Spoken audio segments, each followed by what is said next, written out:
Un aspirateur, une centrale de capture de CO2, l'une des rares et la plus grande du monde, désormais en service non loin de Reykjavik. L'aboutissement de 12 années de travail avec un précédent projet ici qui a fait ses preuves et convaincu les investisseurs. Une inauguration émue des fondateurs de la start-up suisse. Quand vous regardez la centrale, ça vous paraîtra nouveau.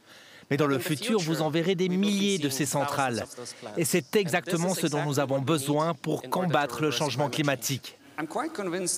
Je suis convaincu que dans quelques années, quand on regardera en arrière, cette centrale pourrait incarner un tournant dans la lutte contre le dérèglement climatique.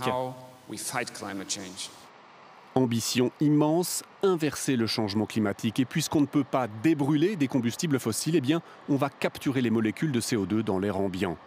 Il est ainsi ventilé sur un filtre couvert d'amine, un dérivé d'ammoniac. Le CO2, les points noirs, s'y accrochent, puis, chauffés à 100 degrés, se décollent et peuvent être récupérés, en l'occurrence, emportés dans de l'eau chaude vers les roches souterraines où ils se minéralisent. Chaque année, Orca enterrera 4000 tonnes de CO2, l'équivalent des émissions de 888 Suisses actuellement. Modeste encore, mais l'idée est de multiplier à très large échelle. Le grand défi est d'amener cette technologie à plus haut niveau, à plus large échelle, pour que cette capture de CO2 puisse être ressentie au niveau mondial. Et c'est bien ça qu'entend Microsoft, l'un des principaux investisseurs et clients qui compte sur Climeworks pour contribuer à son objectif de neutralité carbone en 2030.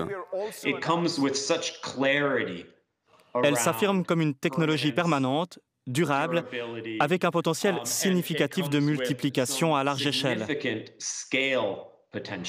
La capture directe sera une solution pour respecter les objectifs de l'accord de Paris, mais la première restera la réduction des émissions, supprimer la cause, pas que réparer les dégâts.